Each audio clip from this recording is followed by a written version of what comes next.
Postcards from a Dying World, the podcast. For more than a decade, I've reviewed over 1,000 books that are mostly science fiction, horror, and bizarro. This feed will feature bonus audio I have produced over the years, as well as a monthly digest of reviews based on what I've read each month, plus the occasional bonus material about my own fiction. Thanks for listening. All right, hello and welcome to Postcards from a Dying World, the podcast. If you read my blog, you've probably already seen my review of the book we're going to be talking about. My guest today is Craig DiLouie. Did I pronounce that correct? You did. Yeah, Craig DiLouie is an American-born, Canadian-living author of many genres, thrillers, horror, and in this case, a political dystopia. Craig has been on my radar, somebody I've wanted to read for a long time because his books sound amazing, and I love his film reviews on Facebook. He's like me, he posts at least a little something about everything he watches, and I appreciate that because that's how I find things. But he recently, or a couple of years ago, wrote a book called Our War, which I've got here from my library, and Our War is a book that I was very excited to read and to talk about. So we're going to do some general stuff at first, but we're eventually mostly going to focus on Our War. And like I do when I drill down on a novel, we'll do non-spoilers, and then we'll give you a spoiler warning because especially the scene that kind of broke me in this book is towards the end. And so as a writer to writer, I really gotta drill down on that last scene, Craig. So Craig, welcome to Postcards from a Dying World. Thank you, Dave. It's great to be here. All right. So, and I noticed on the book you had, was that an extra dust jacket? Like a dust cover you put on there? No, this is the library copy. I got it. Oh, I got you. Okay. I thought, man, you're really serious about your books. My library is, but so where did you grow up and how did you get into writing and storytelling? I got to at least do the introductory thing. I asked Norman Spinrad this question and he told me it was a stupid question, but I got to do it. Well, I'll make it as quick and painless as possible. How's that? That'll be a good compromise. Sure. Yeah, I grew up in New Jersey. I wanted to be a writer since I was 9 years old. My first influence was Robert E. Howard, and he kept me sane in high school. I was the weird kid, the nerd who grew up in a small high school in the suburbs of a small town in rural New Jersey. So I grew up on a farm, but I was the kid who just did not fit into this environment. So I looked to writing to take me away and basically keep me sane through all those topsy-turvy teen years. I fell in love with Robert E. Howard's writing. I mean, I look back at it now, it's very purple, it's very pulpy, maybe not the kind of stuff I write right now, but at the time it was really powerful to this teen boy who wanted to be somebody else and wanted to be somewhere else. And so I really caught on fire with reading, and then I caught on fire with writing because I wanted to be the guy who could control that world and provide it to other people. So some of my friends were super into Dungeons and Dragons. I liked that stuff, but I wanted to actually fix it in time as a narrative, as a story. So I started writing, did the usual thing I think all writers do in their teen years of writing like 10 novels and never finishing any because I would always be chasing the next, shiny object. And then from there, finally climbed that Everest, finished a novel in my early 20s. And that novel was never published. That's still a trunk piece. Came close on a sci-fi novel, spent the entire 90s as this guy in a Kafka novel, feeling like I was invited to a party I wasn't allowed to attend. I started assembly line, sending out letters, getting the rejections. I would change the title and the synopsis and I would send it back and then finally got a hit. Ooh, that's a trick I've never tried. Yeah, it was born of desperation because I was honestly tired of my self-addressed stamped envelopes, SASE to the old people listening to that. I would send it to agents and they would send my query back to me with a form rejection. They didn't even look at it. but they used my SASE to send me a little flyer for their book, how to get published. Right. So it was maddening. And I was, and I was really getting depressed thinking, how does anybody ever break into this? But finally got lucky. I had written this novel called Paranoia, which was something like Chuck Palahniuk might have written if he was drunk on a bad weekend. And I was in a phase where I was like, I read like 10 of his books and wanted to write one just like him, which happens to rookie writers as well. And it got published. It was about conspiracy theories. And man, that took me into like some haunted houses, I'll tell you. And and this was back in the late 90s. So like it wasn't a crazy QAnon like is now, but like it was pretty weird. And so I wrote this novel saying, okay, what if all this is real? And let's take this seriously. And it was a lot of fun. It got published by a microbrew press in the Pacific Northwest. And that led to a sci-fi novel. And then that led to a zombie novel getting published. And that exploded. I got in with Bermuda Press. That wrote 2 more zombie novels. They exploded. I joined HWA. I got an agent. I started to work my way up. That led to Suffer the Children, a vampire, undead, zombie kind of book, apocalyptic book being published with Simon & Schuster, their gallery imprint. Yeah, that's the one I really want to read next because the concept is just awesome. Yeah, it's still one of my popular, and I think because of it's so high concept. And then after that, I got a different agent, and I ended up writing a couple books for Hachette, their Orbit imprint, which is their spec fic imprint. That was One of Us, which was a dark urban fantasy, Our War, which is a dystopian thriller, and then most recently, The Children of Red Peak, which is psychological cult horror. So how did you end up writing about lighting? This is very interesting to me. Like you don't have to go deep on this, but it's just very interesting to me that when I did my research, how did that happen? Well, when I got out of college, I grew a beard. I had a cardigan.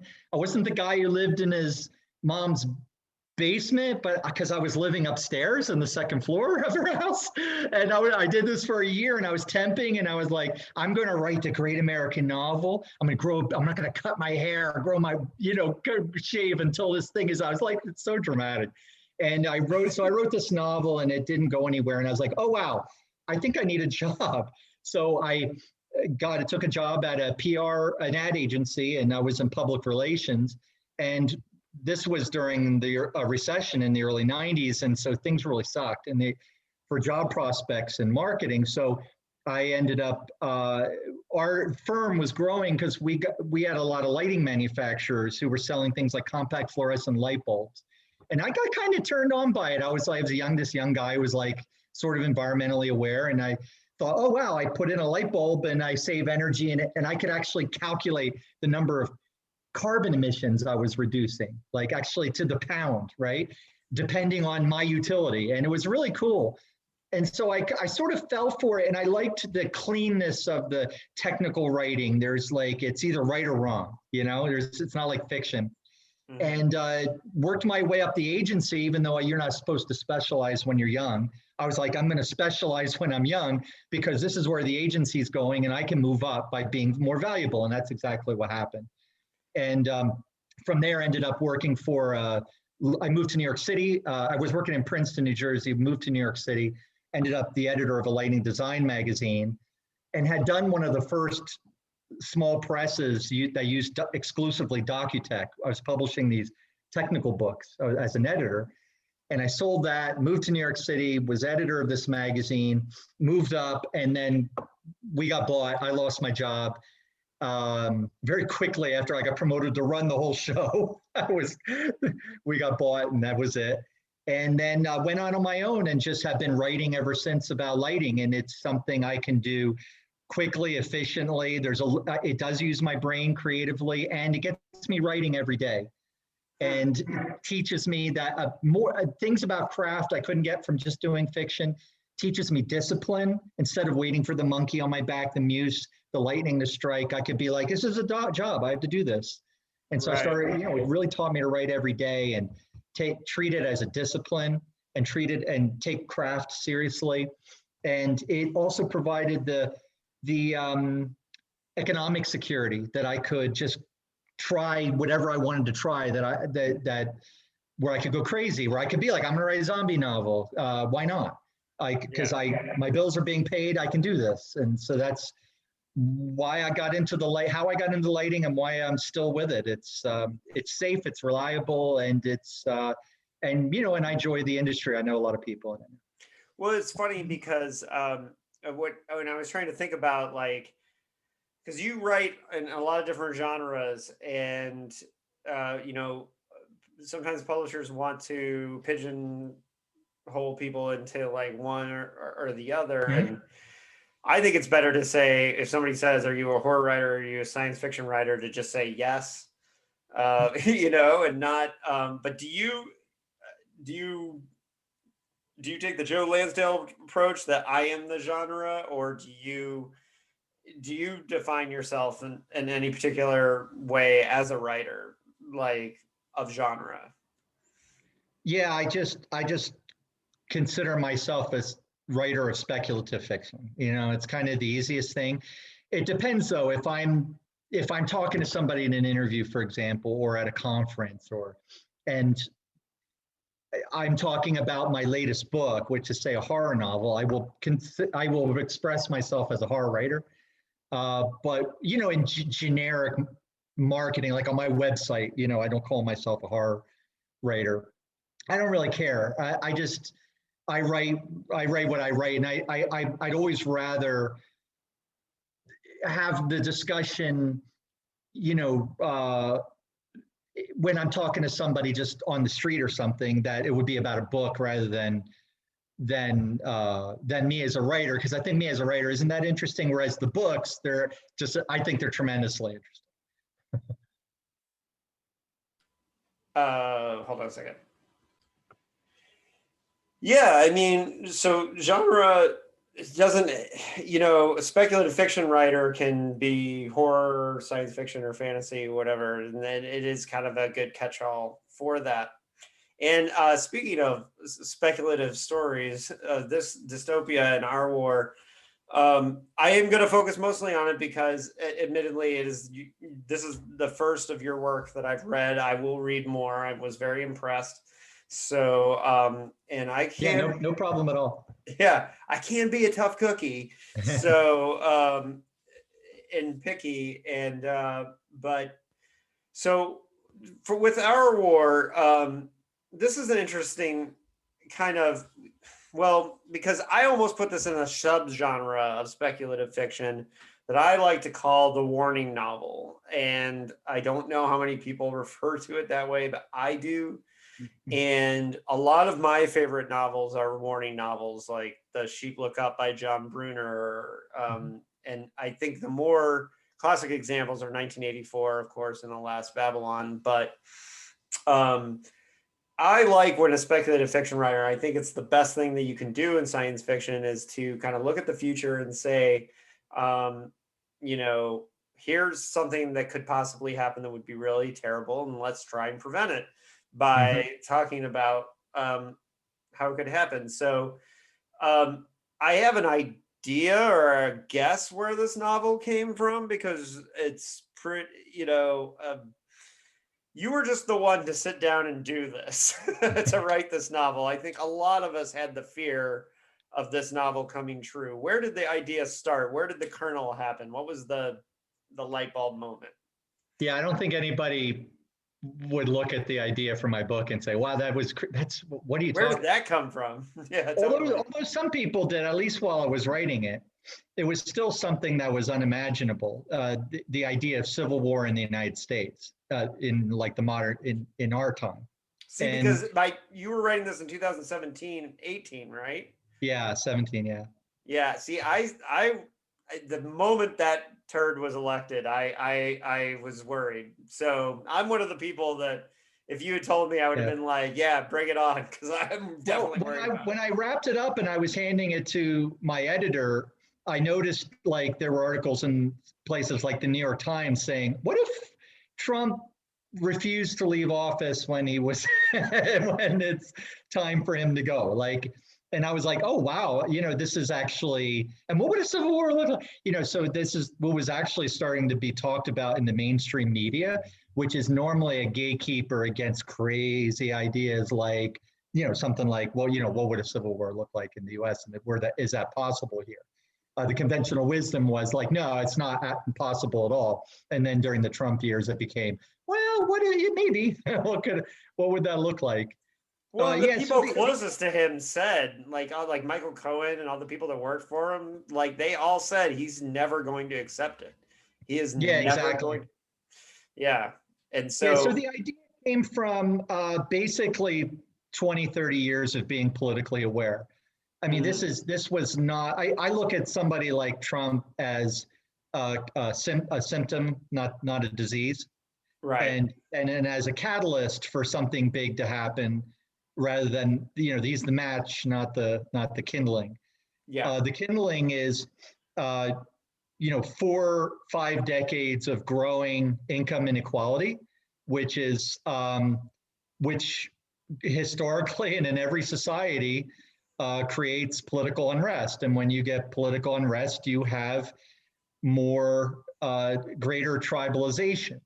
And we have very powerful interests in the United States and in other countries like my adopted country of Canada, where those interests want that division because it keeps our mind off the really bad stuff we should be focusing on, like wages and income security, healthcare, and things like that.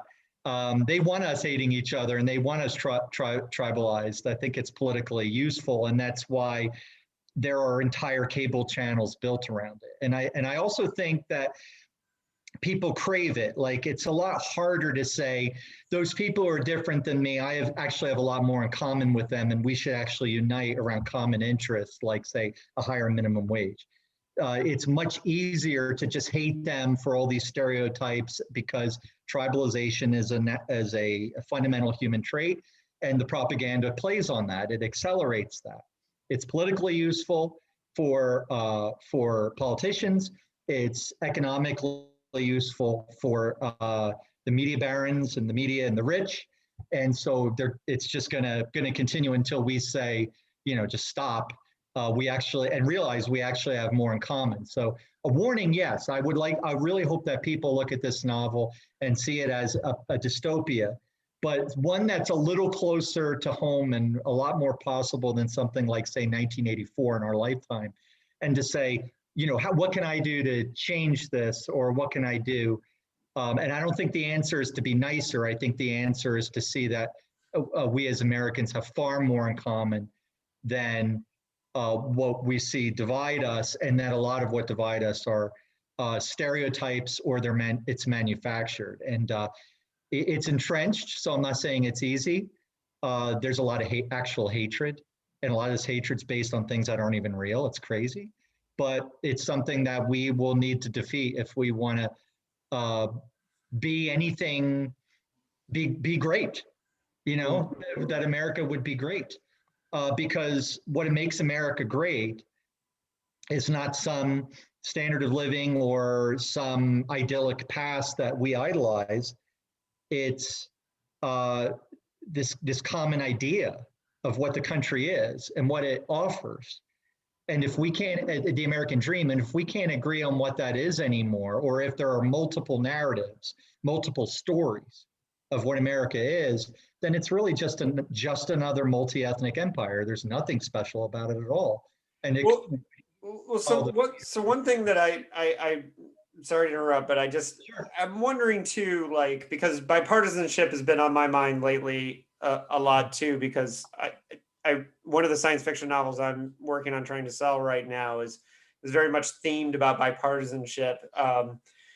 It has to do with a very different inciting conflict, but so I've been thinking about this a lot lately because I'm as radical left as you can get, as far as me personally, but I do have friends that are right wing friends, and it's funny because I have one friend in particular, like he and I will go at it. We will just politically, we will rip each other's heads off over things. But when it comes down to it, if, you know, all of a sudden he wants to talk about Hyperion, I'm like, oh yeah, yeah. And we'll have real fun talking about that. And I'll forget all of it because I'm a person that can do that. I'm the same way. Yeah, okay, good. Because I got the feeling with our war, and one of the things that I appreciated about it is that you put time and energy into making sure that both sides of the conflict were real and solid characters. And I thought myself as a writer, like one of the biggest moments of growth for me, because I'm a radical environmentalist, I'm militantly vegan and have been for almost 30 years. And like the first time I wrote a story about, I did a story about a tree set where I actually made one of the logger characters a character, was a big turning point for me as a writer, because I was like, all right, I got to start thinking about this guy. And I think what's the strength of our war is that were you trying to think about like trying to make this novel so it's, because it's definitely left sympathetic, but were you concerned about trying to get it down the middle a little bit? Like, I'm wondering just that note of it. I'm sorry, that's a lot of talking for a little bit. No worries. Absolutely, you're absolutely right. I did not want it to be a screed.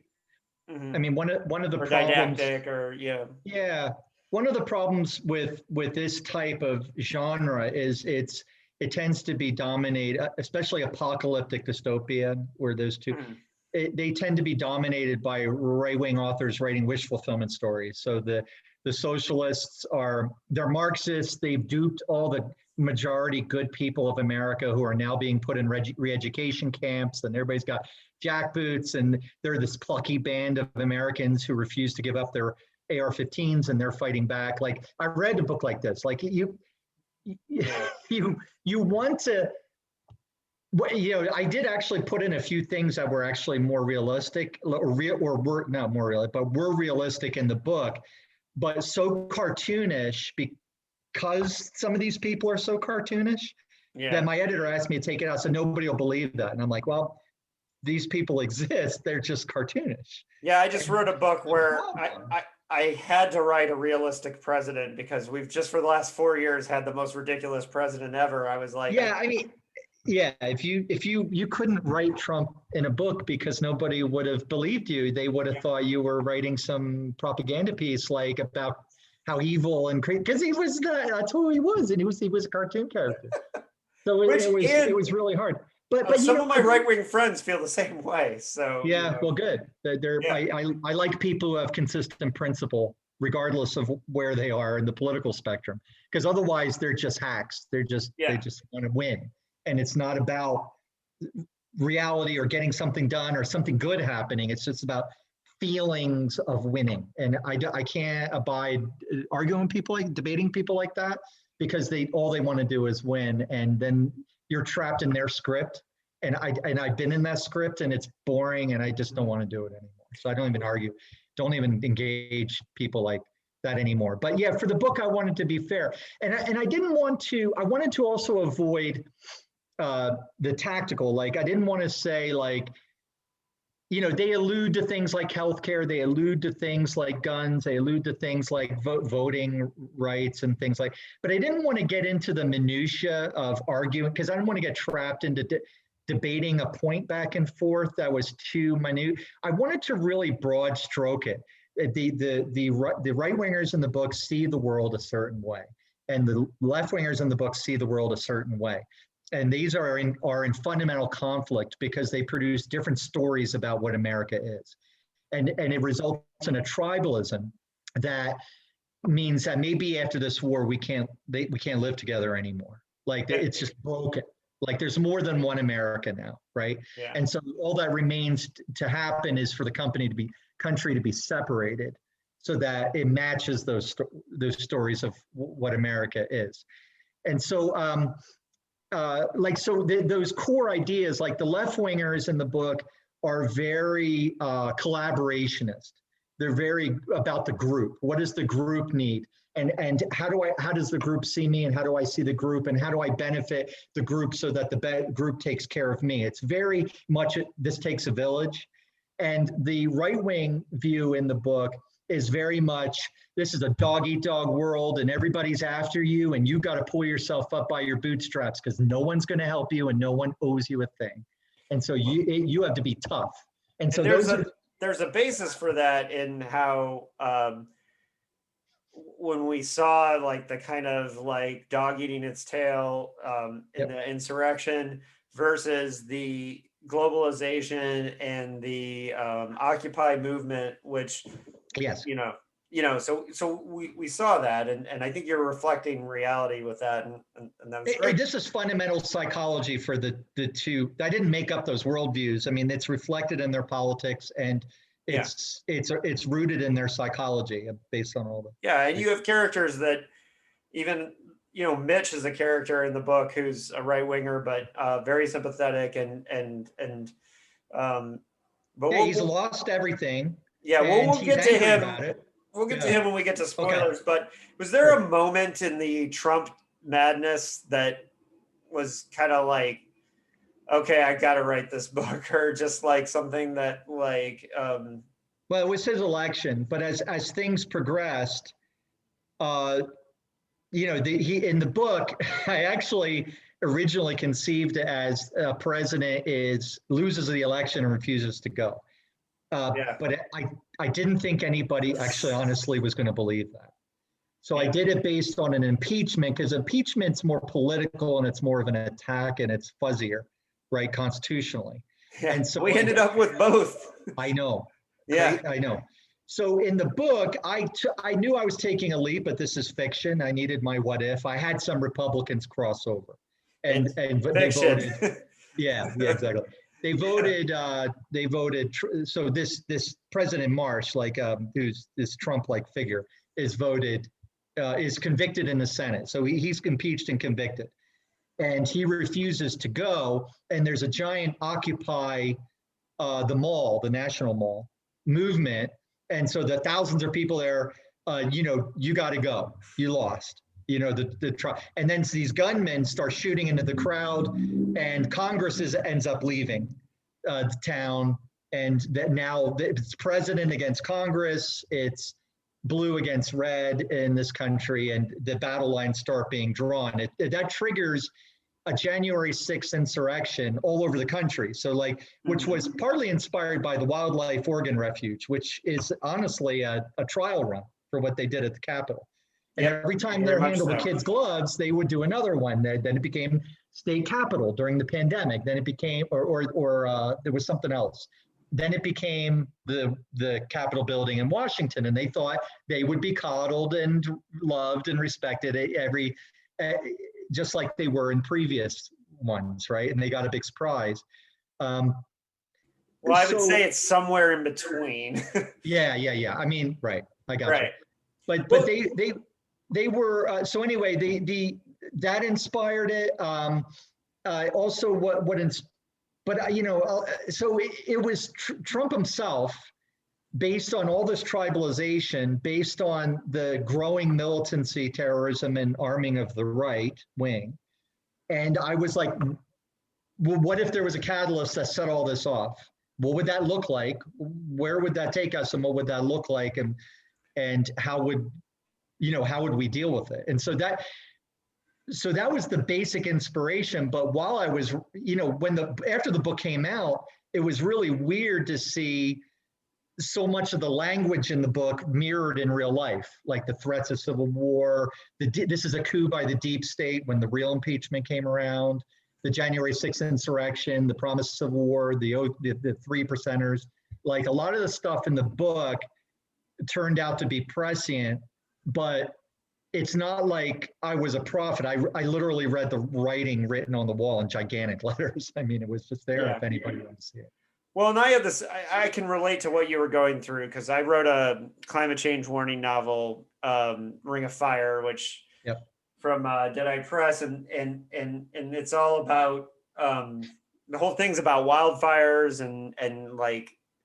and so when Australia was burning down, and when like Portland was going through all that, I had the situation of like, I didn't want to be callously promoting my book as a I told you so type thing. And on January 6th, I mean, it had to be very strange for you to watch the level to which it got. And I was not surprised at all. Yeah, you weren't, and you had every right to do a I told you so at those of us who still live in this border in these. Well, I avoided that. I mean, I waited, and I didn't want to go there at all. So I waited until I tried to wait a while, and then said, okay, now I can promote my book again without being exploitative of tragedy, because there's serious. It was very serious.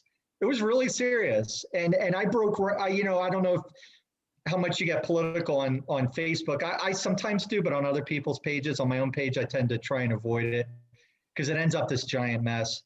But that time, with the January 6th thing, I was like, this is so messed up. Yeah, you have to see this as messed up, and if you don't, you're part of the messed up.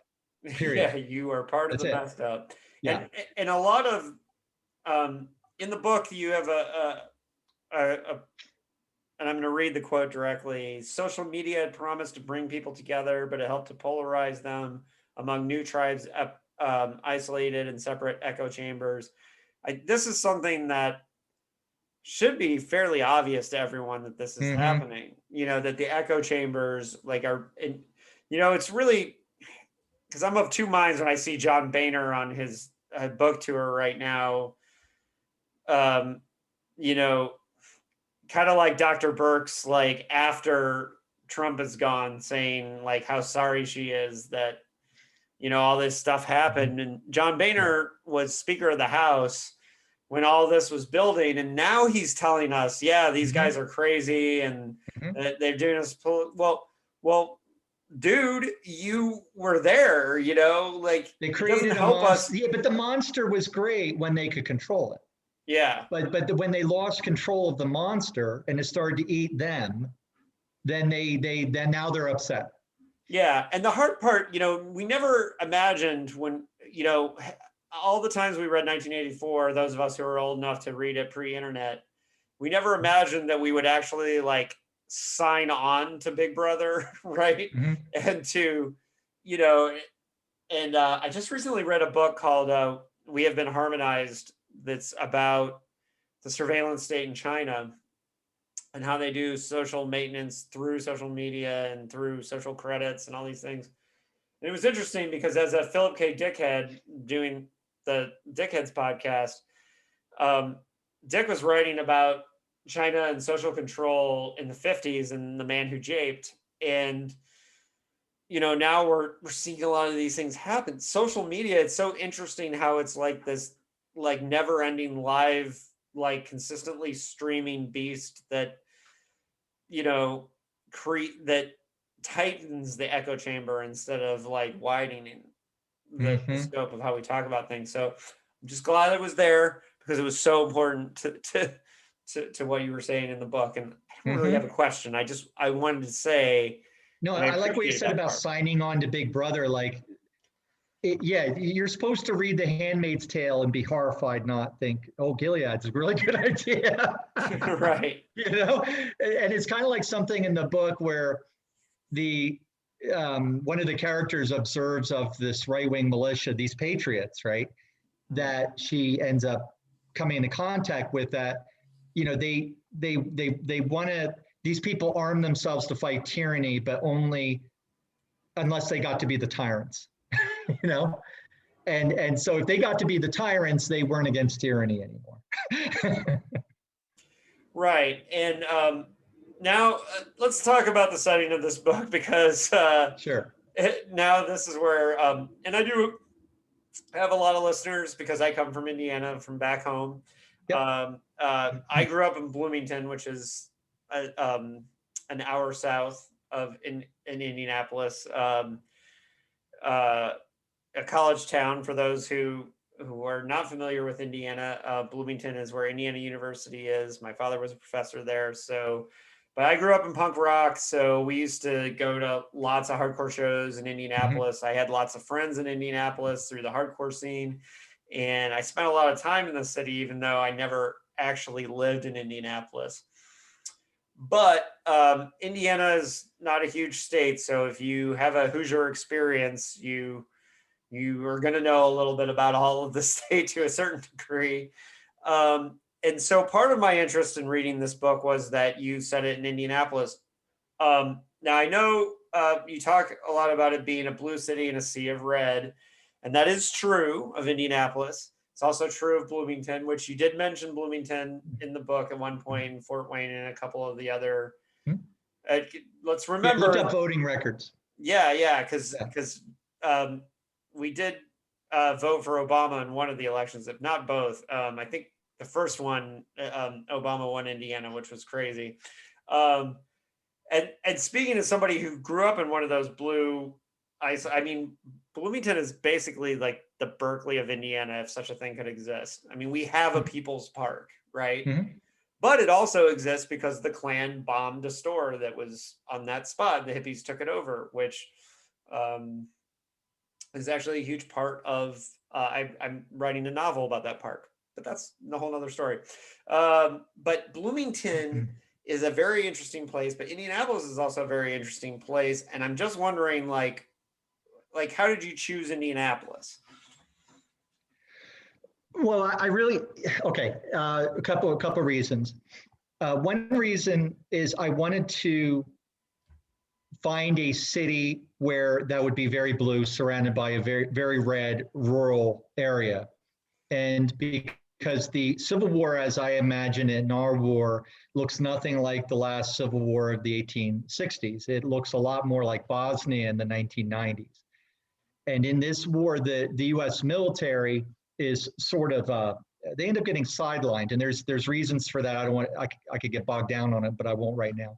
Well, we'll have a spoiler section to do that. Okay, yeah, you got it. It would just be a huge aside, like but to get to, because I want to answer your question.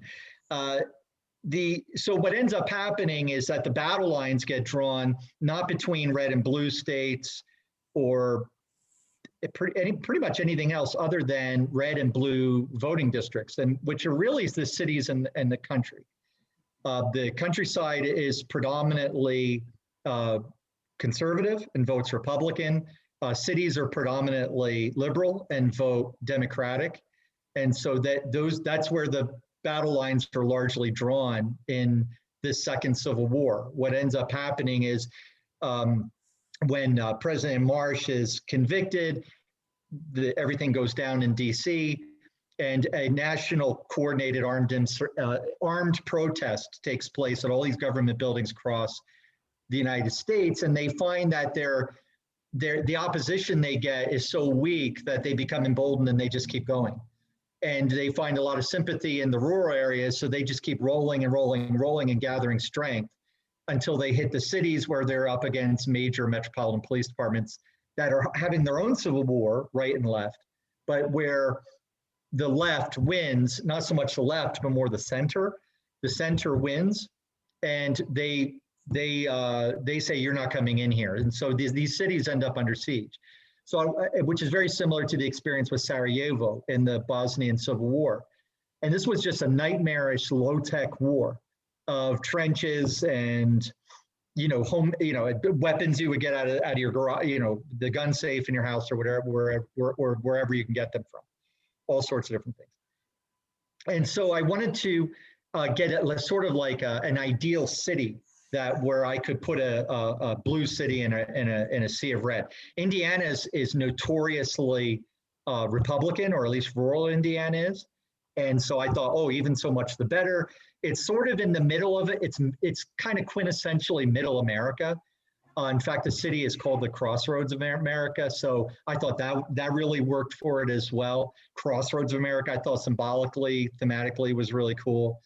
And and that was it. I mean, that was kind of like where I wanted to be. I wanted to have a blue city and a red state under siege, thematically where it would be middle America, where you have, where it could go either way. after the war ends. It could become, the blue side could win or the red side.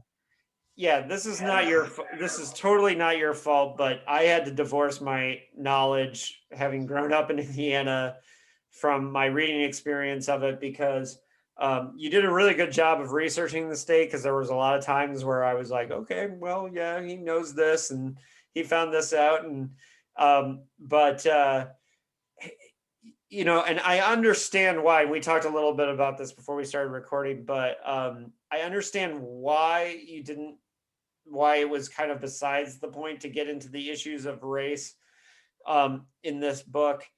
But for somebody that knows Indiana, that knows that there is such a racially charged history, it was kind of hard for me to divorce my mind from, like, I understand why you didn't want to do that in the novel, but realistically, race would play a huge role in a conflict like this in Indiana. It just couldn't not.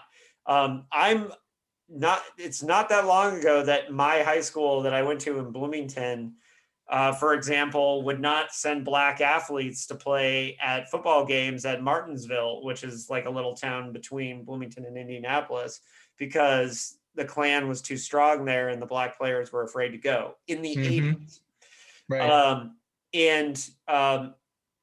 The way that Indianapolis is set up, it's very segregated. And part of one of the reasons why the voting blocks are the way that they are inside of Indianapolis is partially because of that racial segregation. So I kind of had to divorce myself, because I understood even when I was reading, even before you told me that, the greater conflict is kind of more the issue.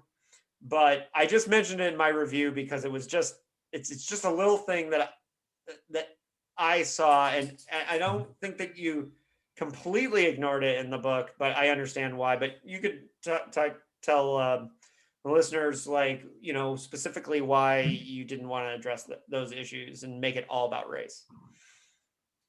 Right, because as we were saying before we got on, there are African American militias and inside Indianapolis. After the war starts, the police department stops the right-wing militias from entering the city.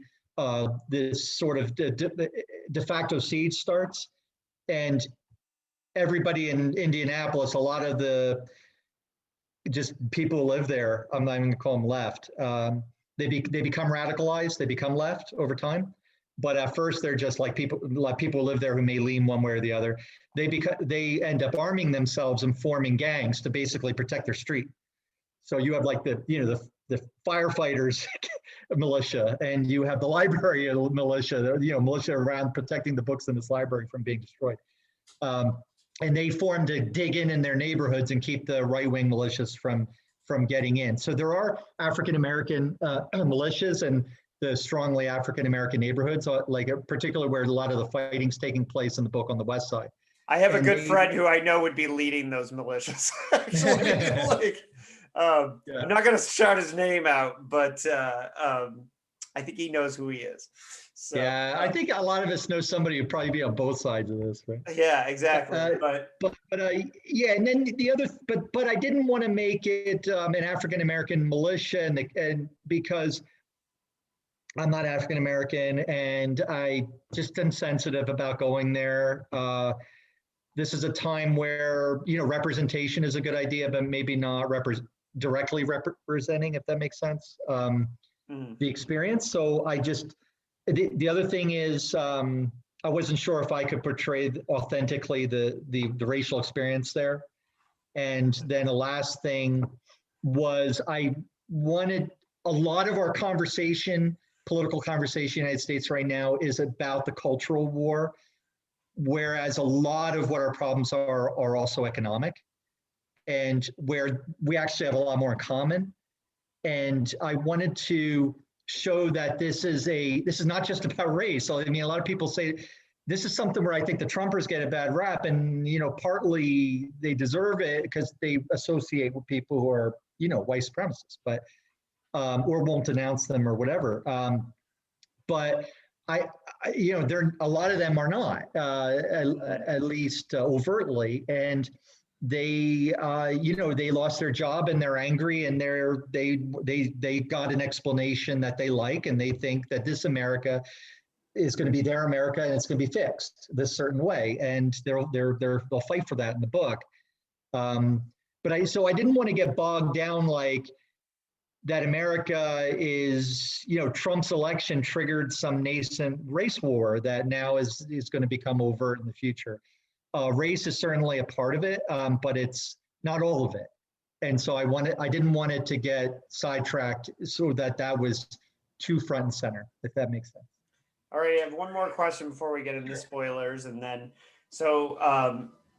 and that is, there's a part where Hannah's talking to another character, and she says, Sabrina said that they should be punished. She said there's no going back after this, no living with them again, not after what they've done. I can see her point. They declared war on reality and elected a maniac who almost broke the country. When he failed, they rose up and broke it themselves. You can't reason with them, and they hate our guts.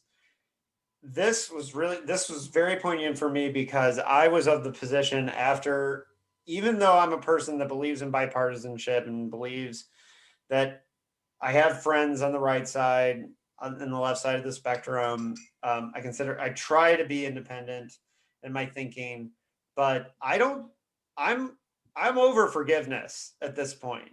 The woman who was shot that day at the Capitol was a Q nut, but she was from my neighborhood. So here in San Diego. So even though I'm not a fan of the way she was living her life and the choices she was making, it's very real to me that she's dead, you know, and because she was local, I've seen her grandfather on the news talking about her like a human being, you know.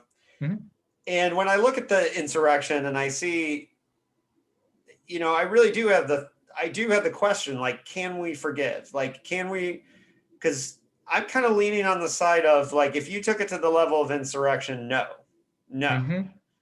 I don't. I think that they need to be punished. I think everybody that walked in the door, even if all they did was walk around and take selfies, if they walked in that door to try and stop the election, or with the idea to stop the forwarding of the election, and this is coming from a radical leftist who, you know, has protested a lot of things, but I think they crossed a line there, and I don't think we should forgive. Now, how do you feel about that as the author of this book?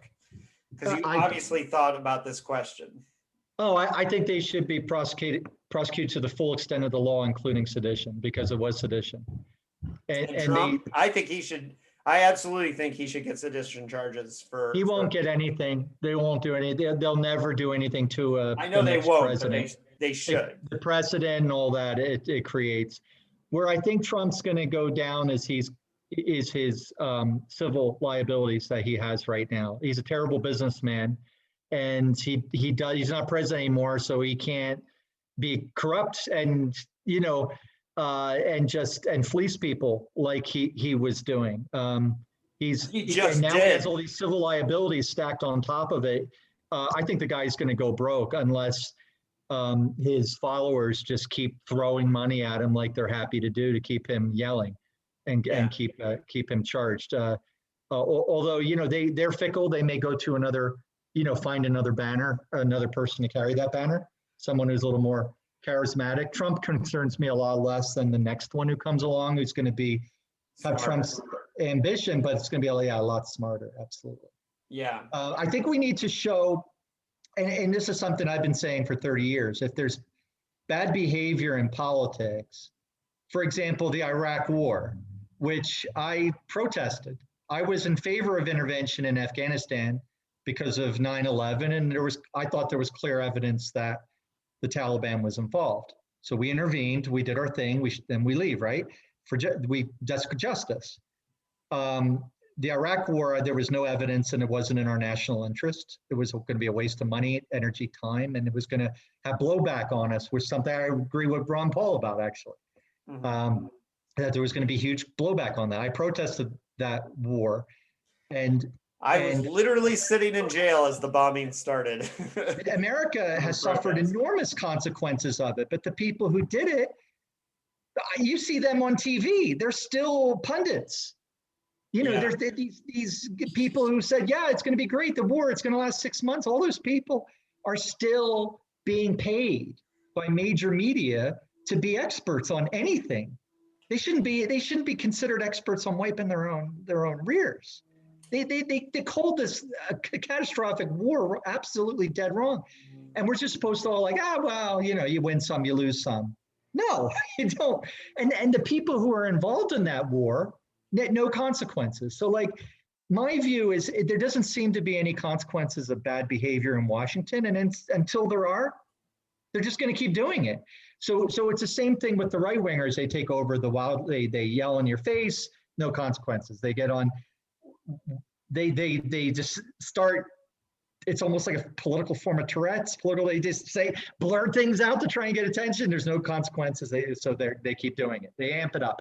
They take over the Wildlife Oregon Refuge. No real consequences. They take over state capitol buildings. No real refuge. They walk into everywhere they want to go with a machine gun on their back. No real consequences. Now they're in the Capitol building. Should there be real consequences? Yes. And when there are, then this basically what's become a delusional fascist movement. Factually, it's not hyperbole. It's just using the dictionary to my advantage. Right. Movement. They're basically saying, well, if they coddled us, they didn't do anything, they didn't react, they're weak, and we want to be in charge, and we really don't care about democracy because we're willing to believe anything, and we think we're right no matter what. And we will never acknowledge the legitimacy of the left in the United States to do anything, to have any rights, or that they're even humans, that they're even people. So there should be consequences for them. Yes, anybody who participated. Now, I have friends who are still even like, they went on my wall and they were like, yeah, but did you know that it was faked? It was all actually, Antifa plants. And I'm like, you're gone, bye. I didn't block them or anything, but I was like, I'm not going to let you crap on my wall. At least I have some control over that in my life. That you can't do that. You can't. There's one consequence for you of being absolutely out there and dangerous. And so I think that I would love to see the authorities do the exact same thing. I would love there to be consequences for any of this horrible behavior from the top down. Some on the Democrats, mostly on the right wing in this country, for the last 40 years, and that it's basically recognized, pulled from the fringe, a nascent fascist movement.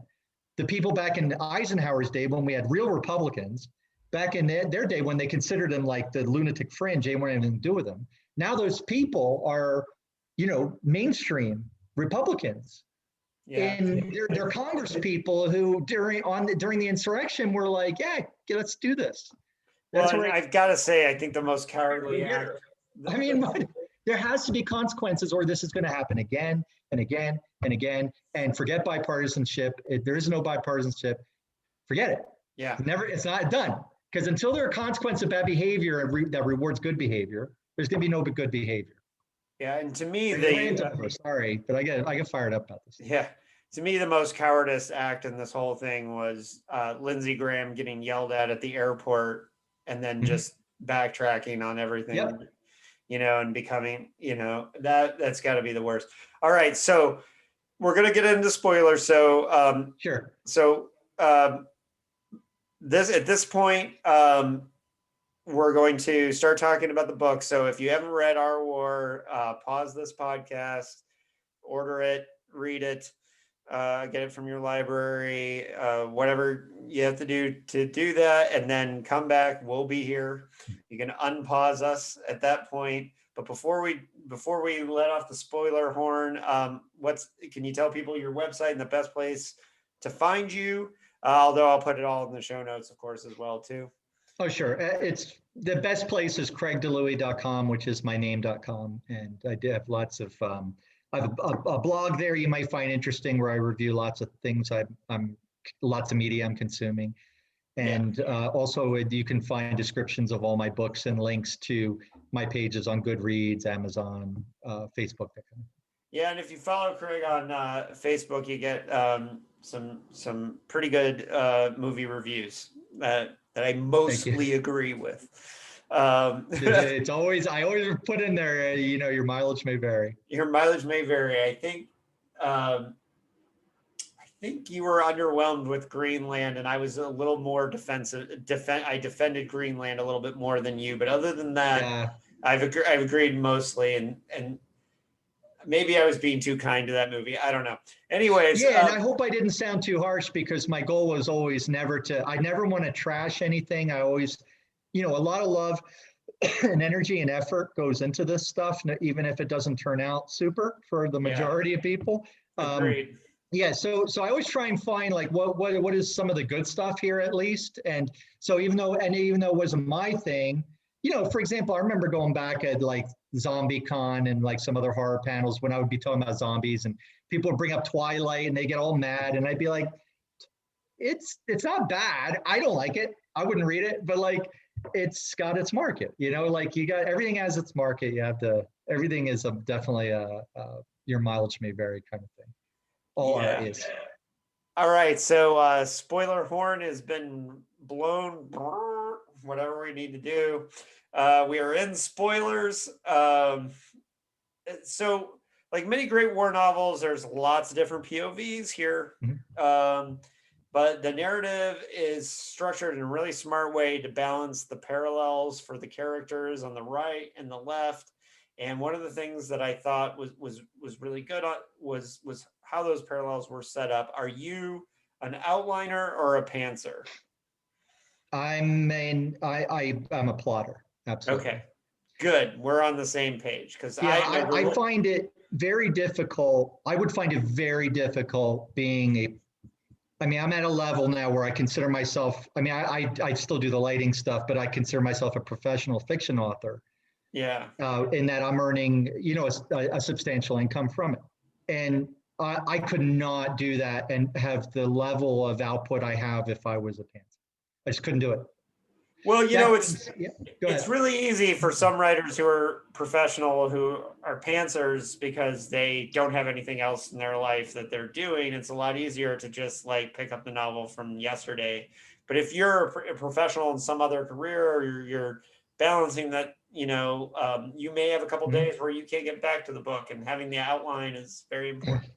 Well, and I self-publish as well, so I have I publish these series of what I call dime novels. They're 40,000 word short novels in a series that's very pulpy and kind of goes back to that dime novel era of what they were doing, where you would have a likable protagonist in like a pot boiler series or a Western series. I do a lot of World War II series, and I'll come out with one a year. So that's 5 or 6 books at 40,000 words, plus a novel I write for Orbit of around 90 to 100,000 words. Then then part of it is rewritten. Then I write probably 150,000 words for my lighting. I have to plot. I can't pants it. There's no way I can produce all of that. I'm a religious outliner, and I probably the most religious pantser on the planet is Stephen King, and there's a reason why some of his books don't have endings.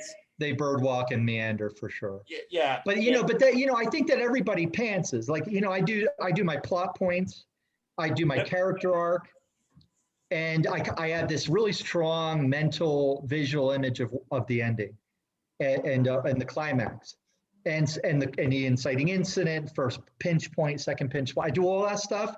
Everything else in between, I'll write notes and stuff of where I think what would be cool. But really, I'm pantsing it, but what we call a process of discovery.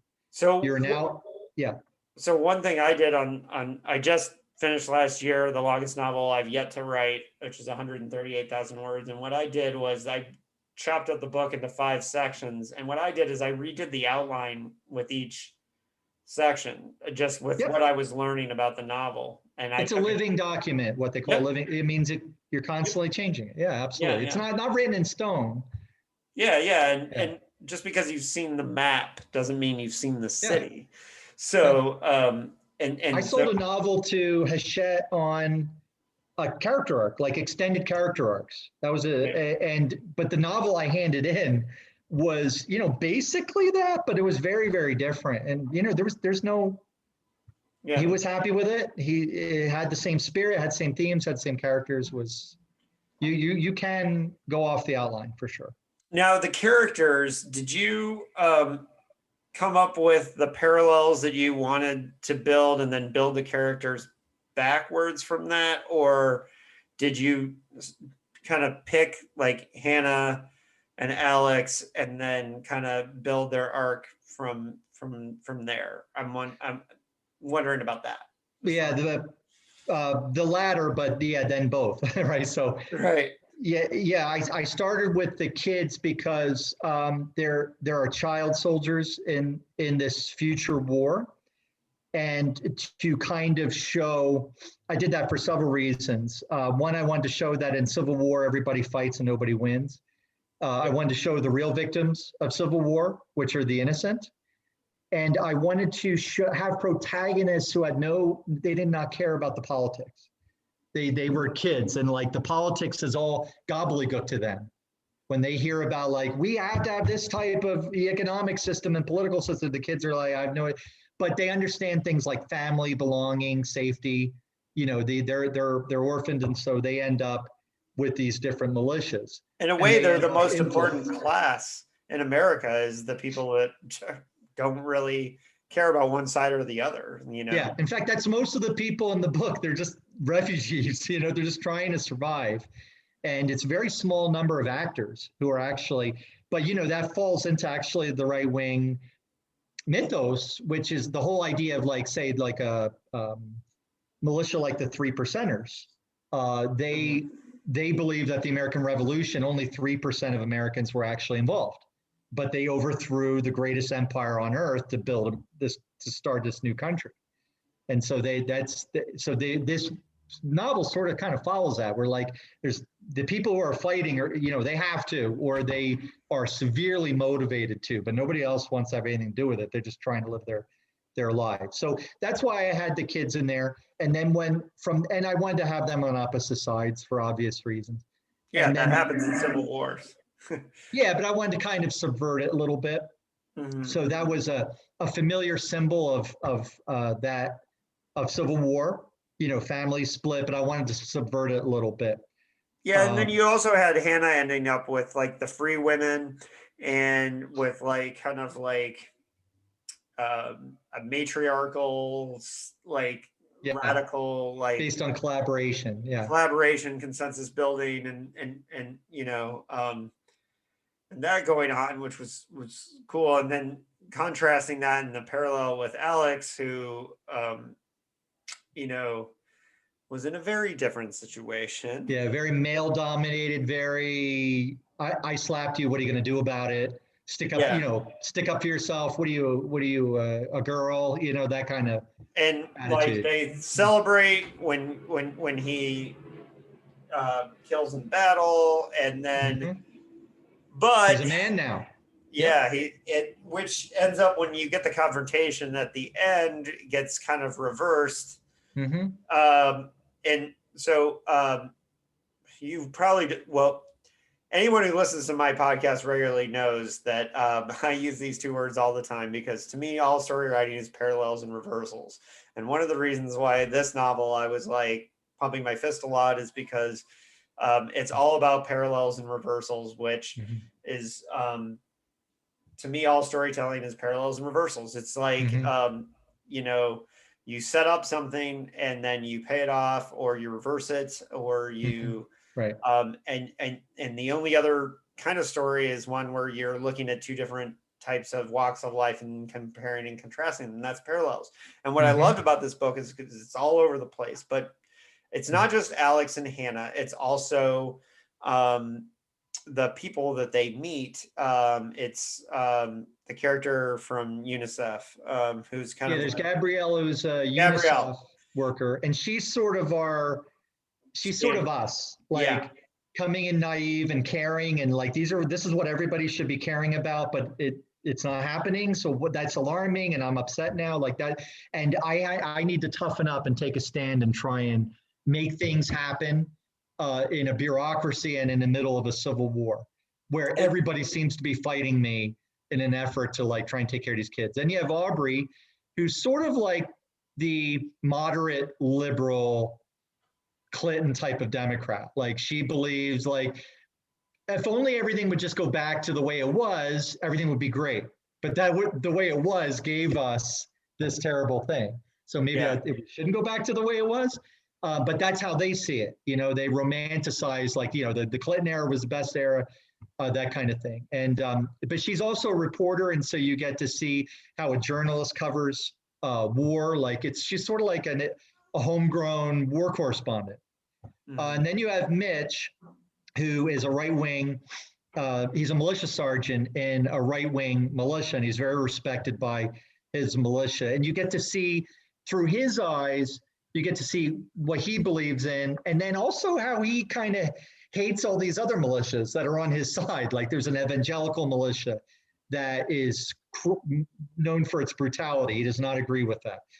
He does not agree with the libertarians. He's a patriot. He thinks minimal government. He wants English as a national language, that kind of thing.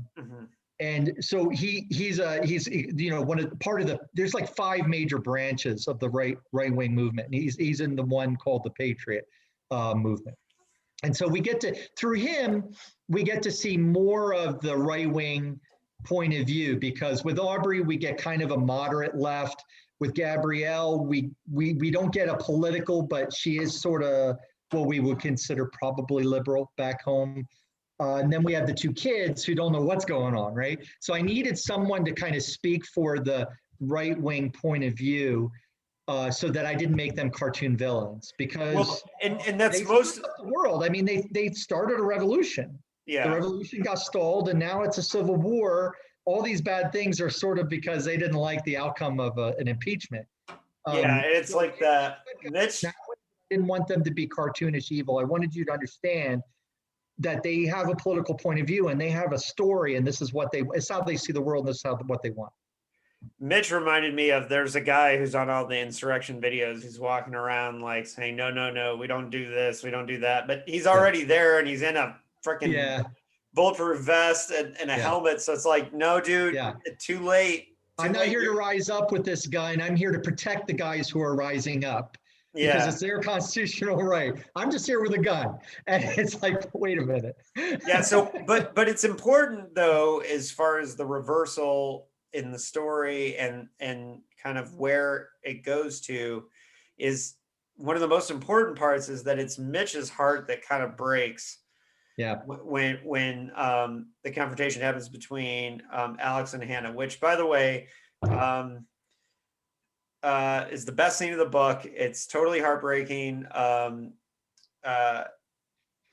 Like I knew as a storyteller that they were going to have a confrontation. I assumed one of them was going to die from the beginning. But one of the things I always tell people about, like, if you look at the dog chapter in I Am Legend, I don't know if you've read I Am Legend, but if you look at the dog chapter in I Am Legend, or a more modern recent, again with the dog, but Tim Lebbin's The Silence, they're like for 45 pages in Tim Lebbin's book, you know that their dog, who never stops barking, is going to have to be killed, that they are going to have to kill this dog, otherwise they're all going to die. Yeah. And even though you know it's coming, it is so heartbreaking in that book, because it's done well. And what was great about the scene for me was I knew Hannah and Alex were going to have a confrontation. I assumed one of them was going to die. And even though it happened, it hurt me. And you had the line, literally the sentence, something inside Mitch broke, and having it through Mitch's POV and having that moment where Mitch, who is the militia guy, made it. That was a very smart choice, storytelling wise. So I'm gonna do an internet high five for you, because I pointed it out in my review because I just thought it was the smartest narrative choice. It was really above and beyond what the book's about. It was just a great storytelling moment where I was right there. And so what happens in the scene is Hannah, and you had to bounce between POVs a little bit, and Hannah and Alex were just, came together in a moment where Hannah has a bomb, and she's about ready to kill a bunch of people in the militia, and Alex gets her in his sight and has to make the decision whether he's going to shoot his sister or not, and he chooses not to, and as a result Hannah ends up killing him, right? And Mitch is the one who's on the outside that sees Hannah realize she's killed her brother. It's awesome. Great moment. It's fantastic. This had to have been in your outline early on. Is this something that you were building to, or is it something that came up like later in the process? Like, oh, I got to do this. Like, can you tell me about writing this thing? Well, like you said, it's a Civil War novel. You have family on opposite sides. Obviously, their paths are going to have to connect. Either they're going to end up having to bump into each other and end up on the same side, or they're going to end up shooting at each other, and somebody's going to get hurt or die. I chose to pick the darker path because I thought it was a little less TV and a little more realistic. Just like it's realistic that for Mitch, it's more powerful because he is so entrenched and he started this thing, right? Yeah. So for him to learn something, I think is really powerful. And but I think it's also more realistic that it's not like he's like, I'm just going to go home now. It was all a mistake. You taught me something. Like, it's not like that, which is also very TV. It's instead, I'm gonna do whatever it takes to get her out, even if I'm killed, because she's a child and she shouldn't be here, and she needs help. And she reminds me of my little girl. And we are all people. We are all Americans, and these are things that he's been thinking. And so, so this is the moment of ultimate partisanship taken to the most violent, awful extremes. Did it hurt writing this scene? Because I think it would probably. Oh yeah, I mean, Stephen King calls the characters the darlings, right? For a good reason, and I you fall in love with your characters, and you are always trying to figure out a way to keep them alive, and then but the characters always tell you what they need to do. Not what they want to do, but what they need to do, and somebody needed to die there, and that's what happened, and that was the catalyst for redemption, and setting off this chain of events that would save her, would save somebody, the survivor, and so that then maybe they could be a child. Ring of Fire was a book that I thought about for 15 years before I wrote it, because I spent a lot of that time researching some of the things that I was doing. And there's some similar kind of very hard, there's a really brutal scene between a father and son in that book that I knew for 15 years one day I would write it. And I'm not even a parent. I made the choice not to have kids, but I am an uncle. And I'm a teacher, so I do care about young people. And even though I spent 15 years knowing I was going to have to write this scene, and it still broke me, like writing that moment. So I can imagine, even though it's clear that this book was from idea to writing was not that long of a time, it's clear still that you developed a relationship with Hannah and Alex, and that had to be hard to do. Especially Hannah. It seems like Hannah's a character that. I mean, all the characters are very well done in this book, but I think Hannah comes off as you know, the child soldier aspect of it is so important. Absolutely. Yep, yeah, that's her on the cover. yeah, and but well done. Thank you. A lot of the ideas and the things that are going on like that, I don't think those are spoilers, because I think those are things that kind of are universal to this issue. I think what becomes spoilers is what happens to the characters in this book, and what I really enjoyed in our war, because I kind of knew what the politics were going to be coming in. I obviously had a little bit of the skepticism being from Indiana, although I'm stoked you chose Indiana, right? I don't live in Indiana anymore, but I do have Hoosier pride. I do love Bloomington, especially, and you should go spend more time there now that you put it through the ringer. But I think what really makes this book work is the characters. So, and I would say I'd already made the decision that I was going to read more of your work, but definitely that last scene with Hannah, Alex, and Mitch locked me in. I was like, all right, well done, sir. You are a good storyteller. I can tell. I need to read more. So on that note, is there anything else did you have, what was the challenge that you didn't foresee coming and unfolding this narrative, to kind of close out our discussion on the writing of this? What did I miss? What was the part you didn't expect to be a challenge? For this novel, specifically, I think the biggest challenge was just knowing I wasn't going to be able to please everybody, and that you were if you were fair, that meant you were left. Yeah, it's just how it is. There's a lot of right-wingers. Like, you have one right-winger character does something bad, it's like that defines the review. You're suddenly this rabid leftist, and that's your book's a rabid leftist read, and because it's not to the left of Attila Hun. Attila Hun didn't write it, so it has to be left, and which is just further commentary on it, where we are, and that's pretty sad. I have a right-wing friend from Indianapolis who I suggested this book to, and we had a kind of spirited discussion about it, but he hasn't read it yet. He hasn't read it yet. Okay. When he reads it, I would really love to know, because it's a genre that attracts.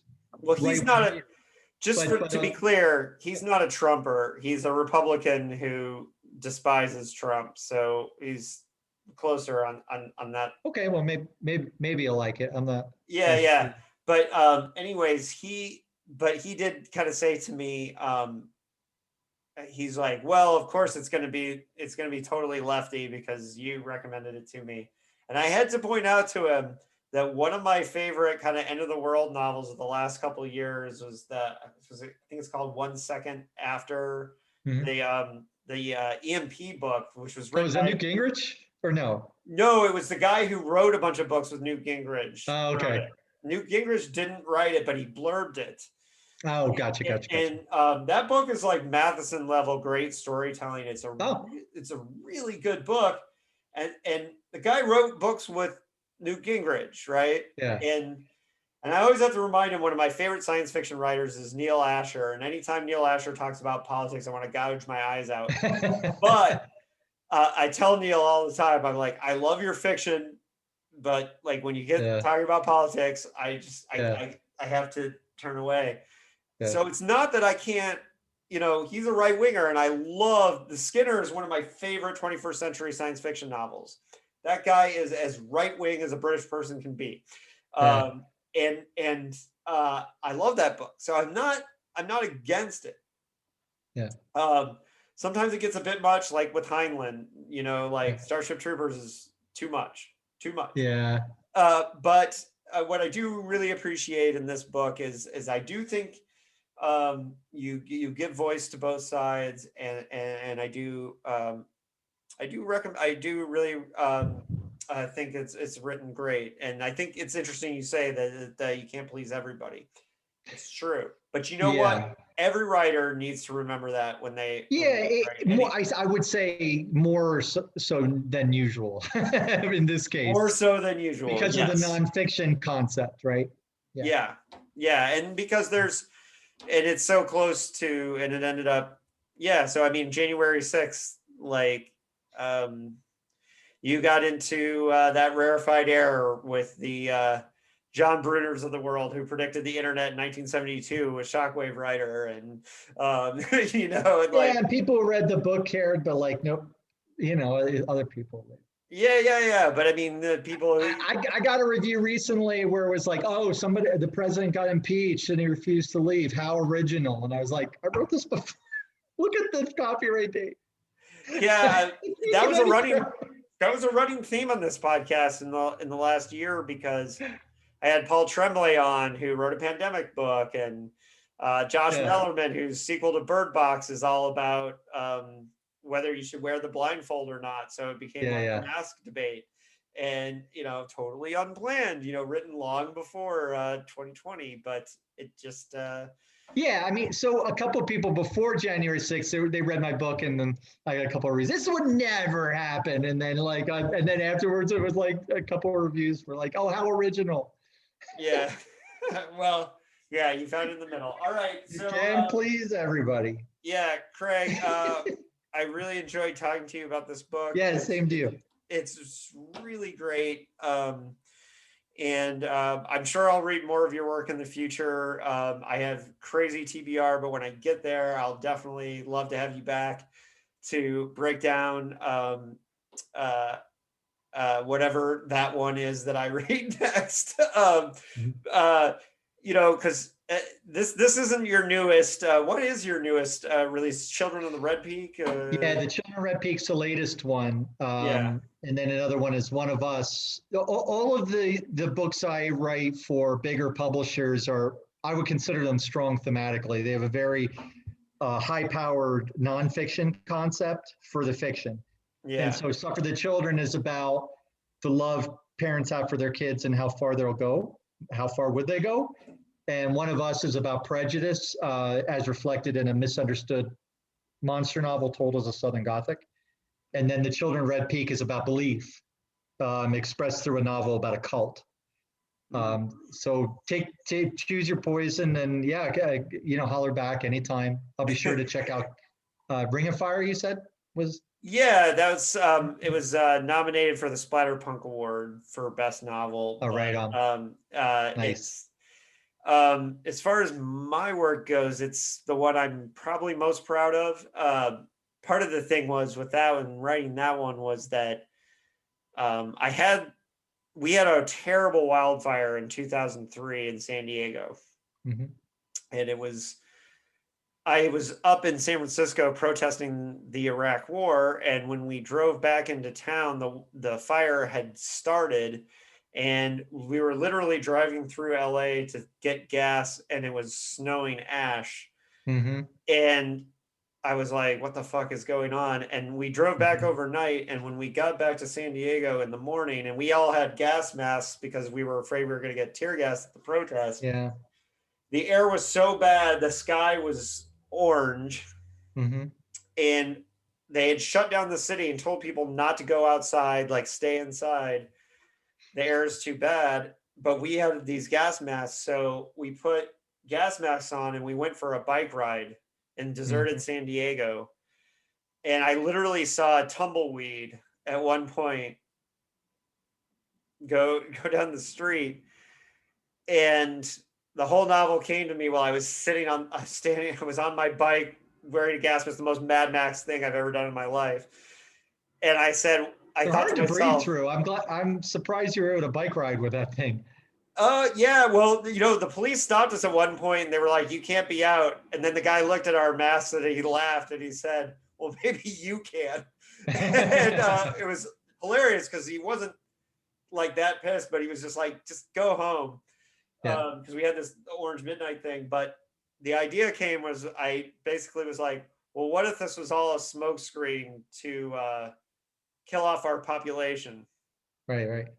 And it took me 15 years to get to the point where I had done the research and knew enough that I thought I could do it. And one of the secret weapons that I had was that I was really involved as an activist. And this is really weird coming from an animal rights activist to doing this.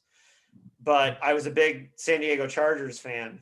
And I decided to get involved with the activism to try and keep the team from moving to LA.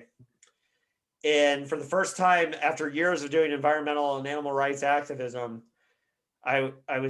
we were protesting at the mayor's office saying, save our bolts, right? And save our team. And we wanted the mayor to help us. And the mayor invited us up to talk to him. And it turned into every month and a half, we'd have a meeting with the mayor and his staff.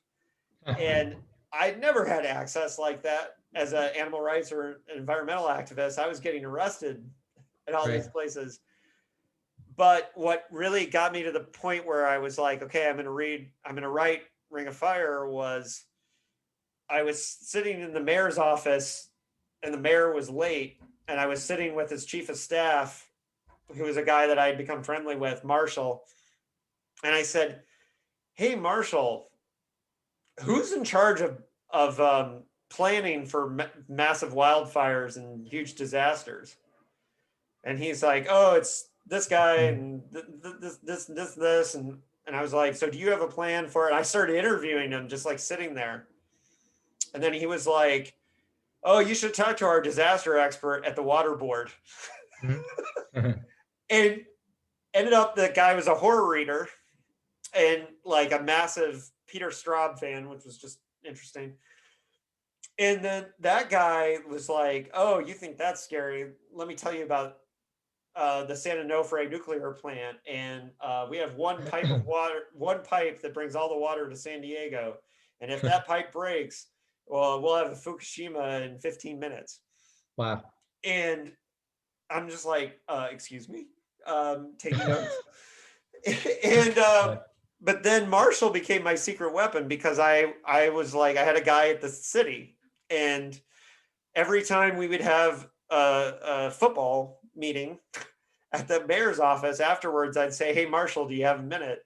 And I'd sit there and I'd say, and so one of the things I'm really proud of is I based a character after Marshall in the mayor's office. And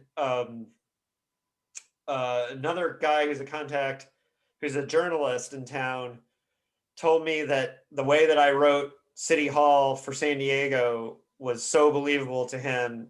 And that he really just like, he's like, man, you fucking nailed all those parts. And I was like, well, that's because I was spending a lot of time on the 11th floor at City Hall. Yeah, and, I'm a research hound, so I love this story. This is good. Yeah. And research gives you so much more to work with, I think. Yeah. It's restrictive, but it also gives you more. Yeah, and since we're still talking and the listeners are still there, and that reminds me now is I didn't ask you about research. What was the most important aspect of research for you for this? Like I did everything. I researched everything from, what would the battle line look like if it was on this street, and then what are the houses like? Did you go to Indianapolis? Did you go drive down there? No. I couldn't do that. Well, that's the good thing about Google Earth. Yeah. I've spent a lot of time on that. There's so many more tools now. You can do a ton of research. I did a ton of research about weapons, the Civil War in Bosnia, the Spanish Civil War, how the UN works, how UNICEF works, how humanitarian aid is handled by the Canada, what airplane would carry that aid? What would the aid look like? What Air Force base would a stage out of in Canada? Like, you just keep going, and then you end up, you just have a notebook full of notes, and that informs your book. And of course, I did a ton of stuff on the divide, the right-left divide in the U.S. Yeah. Well, and that's one of the fun things about doing the podcast is you can kind of sneak research into. I based a character in the novel I just finished off an astronomer, Avi Loeb. And because I'm doing the podcast, I was able to say, hey, can you want to come on my podcast and talk about your book? And then I could stay online and talk to him afterwards. So the podcast can be a secret weapon as well. And then I found with Ring of Fire, I found the after action report. Like Marshall gave me the clue that there was an after action report from the fire that had inspired the story. And I got the 135 page after action report, which is the reason why San Diego has not had a fire like that since then. Right. Is because we as a community learned a lot. And unlike other parts of the state, San Diego has worked very hard to make sure that didn't happen. It happened one other time, but not as bad. And, it's funny because, I am a researcher. I read all 135 pages of that with a highlighter. And I was like, maybe nobody else will notice, but for me, and I interviewed the wildlife firefighters and the whole thing. I love that aspect. It's so much richer, like, because my self-published stuff is the World War II stuff. So I'm reading one series it was about a tank crew. So I was reading every single thing about what it was like to be in a tank, drive the Sherman tank, shoot the Sherman tank, what the tactics individually, squad, platoon, just everything, the history, with the slang at the era, like every single thing was researched to make it as realistic as possible. Yeah, I have a Vietnam novel. Flavors it. I have a Vietnam novel I want to write one day, and but I don't feel ready. But I literally over there have like 45 books about Vietnam that I'm like, at some point, I just read a little bit here and there, and I can put it to the brain. But someday, hopefully. And I think this is good because I like the spoiler section. I've talked to other friends who are writers that listen to my spoiler sections, like of these, to try and learn things. And I haven't talked as deeply about research before on the podcast, but it is so important. And you get story nuggets out of these things. So many great little details. Yeah, and it's like to come alive. Yeah, and when you get to interview these people, the guy from the water board, it was hilarious when he's like, well, you're writing about San Diego. He's like, have you thought about talking to somebody from the water board in TJ? And I was like, well, of fucking course I need to talk to the guy in TJ. And, because we have a twin city in another country, which is a very unique situation. Yeah, I'm familiar with both cities. Yeah. Yeah. So it's one of those things. Well, Craig, it was awesome talking to you. Sorry I went off on my own little tangent, but it was great talking to you too. Yeah. And we'll talk again. Hope we can do it soon. again sometime. Yeah, and writers, take note there. Research. It's like totally. It's I love it. It's all part of the process. And then every once in a while, you're lucky you got a story that's right out of your life, and you don't need to do it as much. But usually, still, you can find something to research. So, Craig, Our Wars, awesome book. Highly recommended. Definitely. But of course, if people are listening to this point, they've already read it. So, but it was great talking to you, and I'll be in touch again soon. You got it. Thanks very much. Oh, wait. And thanks everybody for listening. Cheers. Yep. Thanks.